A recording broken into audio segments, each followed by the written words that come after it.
Good morning, my dear students and faculty members who are watching this YouTube channel of Government Bangalore College Didwana. Myself, Dr. A.K. Gautam, Department of Zoology, Government Bangalore College Didwana. Today's topic is on biomembranes. This topic includes in the BSc first year Zoology second paper, which is affiliated with the MDS university Ajmer. विद्यार्थियों, आपका आज के व्याख्यान में स्वागत है। ये बायोमेम्ब्रेन्स जो हैं, इनको हिंदी में जैविक कलाएं कहते हैं। जैविक कलाएं, कलाएं अर्थात झिल्लियाँ। वो झिल्लियाँ जो लिविंग सेल्स के बाहर उसको परिबद्ध करती हैं, उनको जैविक कलाएं कहते हैं। इनको प्लाज्मा लीमा या प्लाज्मा मेम्ब्रेन के नाम से भी जाना जाता है। इसकी परिभाषा का जहाँ तक सवाल है, biomembranes is a semi permeable covering around the cell and organelles. Biomembranes एक अर्धपारगम्य झिल्ली होती है जो कि कोशिका के और ऑर्गेनल्स अर्थात अंगकों के आवरण के रूप में उनको परिबद्ध करने के लिए पाई जाती है। Which separates them from the external environment, जो कि उनको बाह्य वातावरण से पृथक करती है। They can be extended, folded and repaired quickly.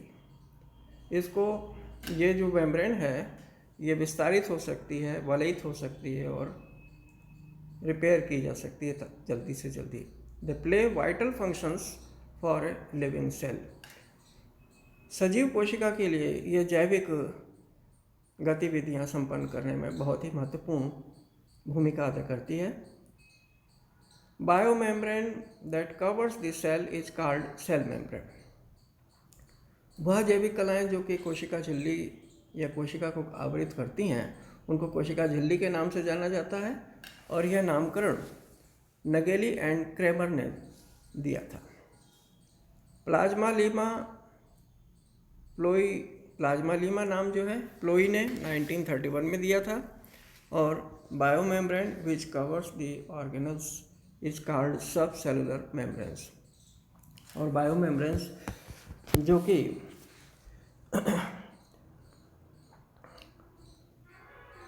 Organelles को कवर करती है, उसको सब सेलुलर मेम्ब्रेन उपकोशिकीय झिल्लियाँ के नाम से जाना जाता है।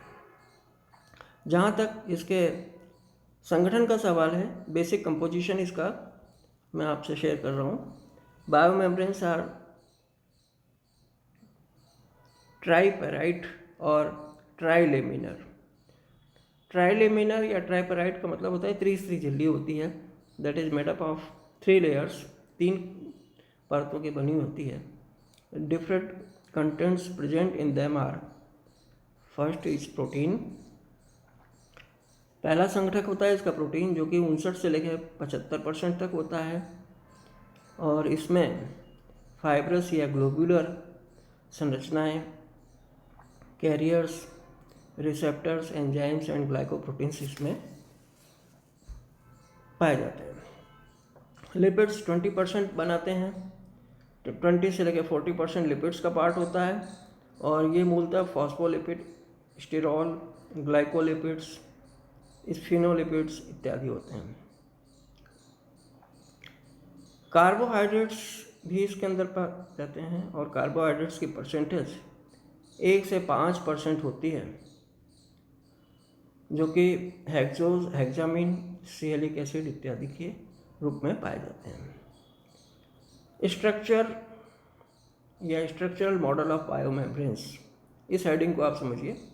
अर्थात बायोमेम्ब्रेन्स या प्लाज्मा मेम्ब्रेन्स या प्लाज्मा लीमा के संरचनात्मक मॉडल जो अब तक अभिकल्पित किए गए हैं, उनके बारे में मैं आपसे शेयर कर रहा हूँ। पहला मॉडल है लेमिलर मॉडल या मॉलिक्यूलर मॉडल, आणविक संरचना वाला मॉडल, या परतीय मॉडल, लेमिलर मॉडल। इसके अंदर ये सभी पॉइंट में आप समझिए, डेनिली एंड डाउसन ने यह मॉडल दिया था, इसलिए इस मॉडल का नाम डेनिली एंड डाउसन मॉडल के नाम से भी जाना जाता है, और ये सैंडविच मॉडल के नाम के रूप में भी जाना जाता है, और इसको PLP मॉडल भी कहते हैं। PLP का मतलब होता है प्रोटीन लिपिड प्रोटीन मॉडल, जो कि 1935 में डेनिली एंड डाउसन ने अभिकल्पित किया था। Plasma membrane is a trilaminar lipoprotein.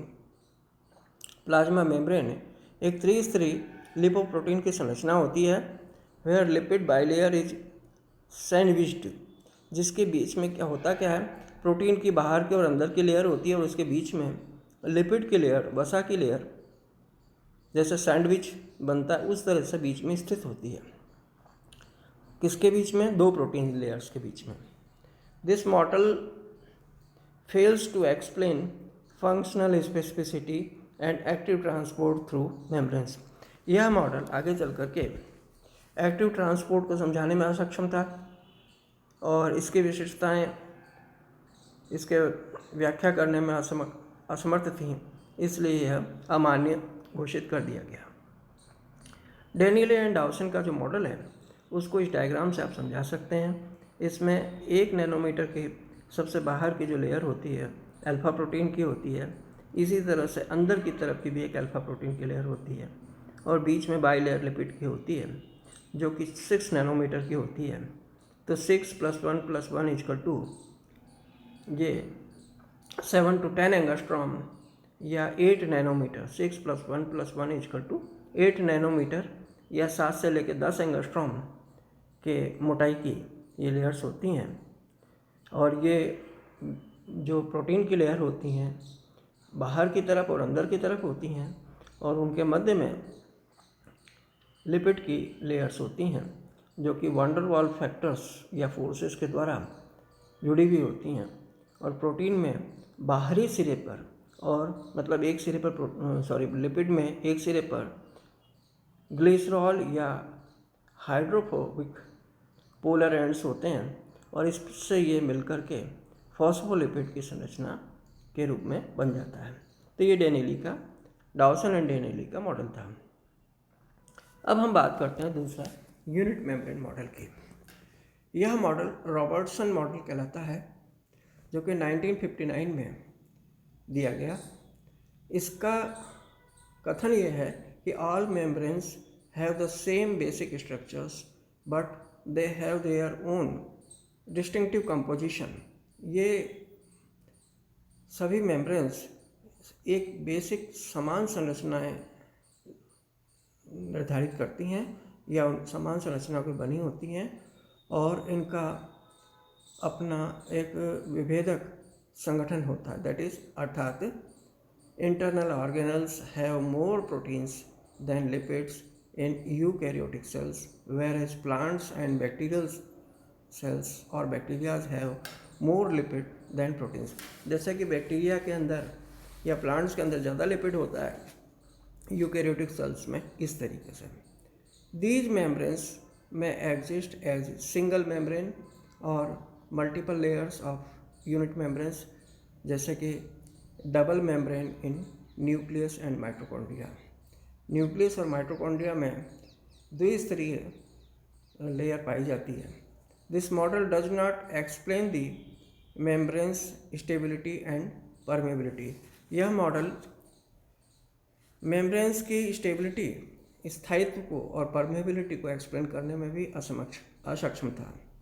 इसकी जहाँ तक संरचना की बात है, यूनिट मेम्ब्रेन के अंदर आप ये देखिए, बाहर की तरफ और अंदर की तरफ जो लेयर है 20 से लेकर 30 एंगस्ट्रॉम की मोटाई की, ये बीटा प्रोटीन या फाइब्रस प्रोटीन की बनी हुई होती है, और इनके मध्य में एक द्विस्तरीय लेयर होती है ग्लिसरॉल या हाइड्रोफोबिक पोलर एंड्स की, जो कि फैटी एसिड या हाइड्रोफोबिक नॉन पोलर एंड्स इसमें होते हैं। इसमें दो एंड्स होते हैं लिपिड में, एक तो होता है हाइड्रोफोबिक एंड और दूसरा होता है हाइड्रोफिलिक एंड। तो जो एक दूसरे को फेस करती हुई लेयर होती है उसको हाइड्रोफिलिक लेयर कहते हैं, और जो एक दूसरे के विमुख होती हैं वो हाइड्रोफोबिक एंड होता है। तो इस प्रकार से जो लिपिड की लेयर होती है 35 से लेकर 40 एंगस्ट्रॉम तक की होती है, और 20 से लेकर 30 एंगस्ट्रॉम तक की मोटाई की प्रोटीन की लेयर होती है। तो इस प्रकार से इसकी जो टोटल थिकनेस होती है 75 से लेकर 100 माइक्रो एंगस्ट्रॉम या 7.5 नैनोमीटर के लगभग होती है। अब तीसरा सर्वो जो मॉडल है, सेकंड मॉडल जो है फ्लूइड मोजाइक मॉडल, सिंगर और निकोलसन ने 1972 में दिया है। ये बहुत ही मान्य मॉडल था और इम्पॉर्टेंट भी है।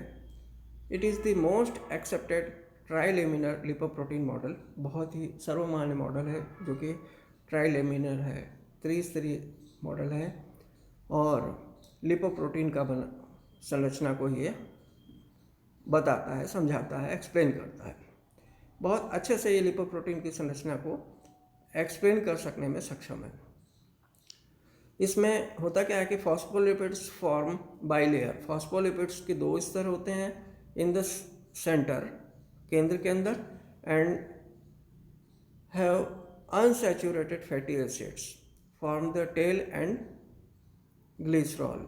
इसमें असंतृप्त फैटी एसिड्स होते हैं जो कि टेल की ओर और ग्लिसरॉल की ओर बने हुए होते हैं और फॉर्म द हेड, और ये एक हेड का हिस्सा बनाते हैं जो कि हाइड्रोफिलिक एंड होता है, which prevents the close packing of the molecules. ये मॉलिक्यूल्स की क्लोज पैकिंग को अमान्य या मना करता है ये मॉडल।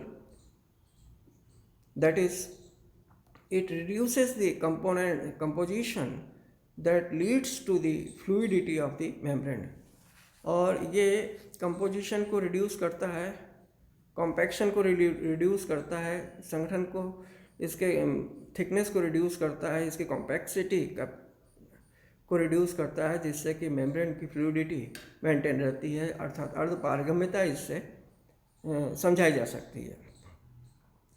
तो आप जानते हैं कि जैसा कि प्लाज्मा मेम्ब्रेन एक सेमी परमेबल मेम्ब्रेन होती है, अर्धपारगम्य झिल्ली होती है, अर्थात एक सेलेक्टेड, इसको सेलेक्टिवली परमेबल मेम्ब्रेन भी कहते हैं। इसके अंदर से निश्चित अमाउंट के, निश्चित साइज के सर्टेन मॉलिक्यूल्स ट्रांसमिट हो सकते हैं और कुछ मॉलिक्यूल्स नहीं हो सकते, इसलिए इसको सेलेक्टिवली परमेबल भी कहते हैं। तो यहाँ फॉस्फोलिपिड्स और 2 टाइप्स ऑफ मूवमेंट्स, यहाँ फॉस्फोलिपिड्स 2 तरह के गमन को व्यक्त करते हैं। पहला है ट्रांजिशन या molecules change their position in the same layer, अर्थात एक ही लेयर के अंदर मॉलिक्यूल्स अपना गमन अभिव्यक्त करते हैं। और दूसरा है तरीका फ्लिप फ्लॉप। इसमें क्या होता है, molecules interchange between 2 layers, 2 layers के बीच में मॉलिक्यूल्स इंटरचेंज करते हैं।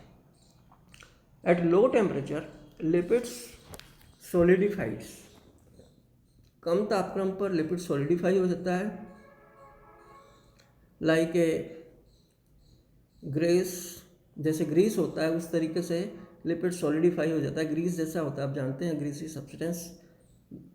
अर्थात tails of fatty acids are tightly packed which inhibits their movement, अर्थात leaching of pigments in beetroots is prevented at low temperature.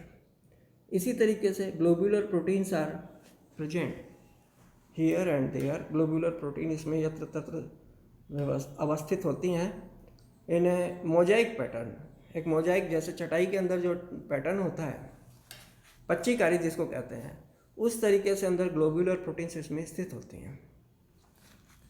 और ये proteins, these proteins forms iceberg in a sea of lipids. Lipid के सागर के अंदर ये proteins iceberg के रूप में स्थित होती हैं, इस तरीके से होती हैं, अर्थात ये प्रोटीन्स मॉलिक्यूल्स को ट्रांसमिट करने में हेल्प करती हैं और कहीं भी स्थित हो सकती हैं लिपिड के अंदर, और ये बाइंड करके अंदर पारगमन करने वाले मॉलिक्यूल्स को एक सिरे से पकड़ के दूसरे सिरे तक एक चैनल के रूप में पहुंचाने का काम करती हैं। इसलिए प्रोटीन्स जो होती हैं ये एक सागर के अंदर आइसबर्ग के रूप में, या समझ लीजिए कि ग्रीस के ऊपर बॉल अगर डाल दी जाए और वो तैर रही हो कुछ बॉल भारी हों तो अंदर धंस जाए, उस प्रकार का मॉडल है ये। There are 2 types of proteins in a biomembranes. Biomembranes में 2 प्रकार की प्रोटीन्स होती हैं। देखिए उनको ध्यान से समझिए। एक तो होती है एक्स्ट्रानिसिक या पेरिफेरल प्रोटीन्स, परिधि की तरफ पाई जाने वाली है, बाह्य प्रोटीन्स भी कहते हैं इनको। ये 30% टोटल मेम्ब्रेन्स की प्रोटीन का हिस्सा बनाती हैं और ये सुपरफिशियल होती हैं, सतही होती हैं, इजीली रिमूव्ड की जा सकती है, बाहर से आसानी से हटाई जा सकती हैं। और some are covered by glycolipids, और कुछ ग्लाइकोलिपिड से आवृत होती हैं। ग्लाइकोलिपिड से ग्लाइकोप्रोटीन से they provide structural and functional specificity of membranes. ये मेम्ब्रेन्स की संरचनात्मक और क्रियात्मक विशिष्टता को एक्सप्लेन करती हैं, अर्थात ATPase, spectrin, acetyl choline storage etcetera enzymes इसके अंदर स्थित होते हैं। दूसरी तरह की प्रोटीन होती हैं, उनको कहते हैं इंट्रानिसिक या इंटीग्रल प्रोटीन्स। इंटीग्रल का मतलब अंदर धसी हुई और इंट्रानिसिक का मतलब अंतस्थ, अंदर की ओर। ये 70% हिस्सा बनाती हैं टोटल मेम्ब्रेन प्रोटीन्स का, और ये एम्बेडेड इन लिपिड बाइलेयर, और लिपिड की बाइलेयर के अंदर धसी हुई होती है, और can be extracted by rupturing membranes, और मेम्ब्रेन के फटने से ये बाहर निकाली जा सकती हैं। It is held in position by polar and non polar sides और phospholipid and are amphipathic, that is cytochrome oxidase enzyme की वजह से या रोब्डोप्सिन एटसेट्रा एंजाइम की वजह से ये अंदर और बाहर होती रहती हैं। Some of the intrinsic proteins run throughout the lipid bilayer called tunnel proteins. कुछ प्रोटीन्स ऐसी होती हैं, इंट्रानिसिक प्रोटीन्स ऐसी होती हैं जो कि एक टनल का काम निर्माण करती हैं। टनल मतलब सुरंग का निर्माण करती हैं लिपिड बाइलेयर के बीच में। लिपिड बाइलेयर के अंदर ये धसी भी होती हैं, और इनके बीच में सो के मॉलिक्यूल्स, जैसे टनल में से गाड़ी पास होती है वैसे मॉलिक्यूल्स अंदर से बाहर या बाहर से अंदर साइटोप्लाज्म से एक्स्ट्रा साइटोप्लाज्मिक लेयर में या एक्स्ट्रा साइटोप्लाज्मिक फ्लूइड से इंट्रा साइटोप्लाज्मिक फ्लूइड में साइटोप्लाज्म के अंदर प्रवेश करते हैं या बाहर निकलते हैं इन टनल्स के through. These acts as charged channels, ये एक आवेशित चैनल्स के रूप में काम करती हैं for the passage of water soluble materials.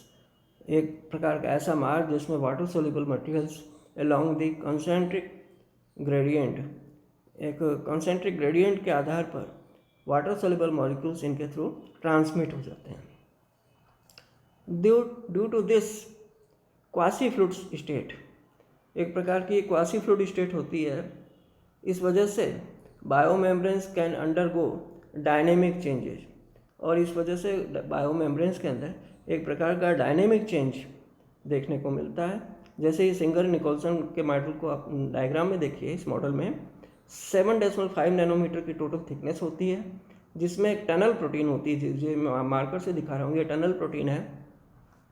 बाहर की ओर एक्सट्रानिसिक प्रोटीन है, अंदर की ओर धसी हुई इंट्रानिसिक प्रोटीन है, और ये मोजाइक पैटर्न बना रही है दिस।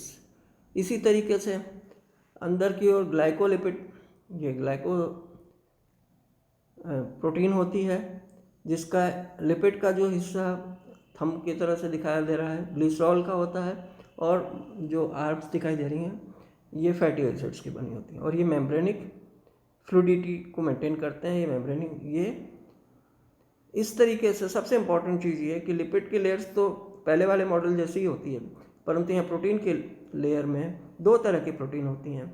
एक एक्स्ट्रानिसिक प्रोटीन जो कि बाहर की तरफ होती है, और दूसरी होती है इंट्रानिसिक प्रोटीन जो कि टनल प्रोटीन का काम करती है। इनके अंदर टनल बन जाता है, और इसके थ्रू ये मॉलिक्यूल्स को अंदर से बाहर या बाहर से अंदर की ओर लाने ले जाने में सहयोग प्रदान करती हैं। तो इस प्रकार से सर्वमान्य मॉडल है प्लाज्मा मेम्ब्रेन का। तो आज के इस लेक्चर में मैंने आपको बायोमेम्ब्रेन्स के बारे में स्पष्ट करने का प्रयास किया है। आप बुक्स से भी पढ़िएगा, मैं PDF भी शेयर करूँगा, उसको देखिएगा। यूट्यूब चैनल में लेक्चर अवेलेबल है, उसको देखिएगा। Thank you very much.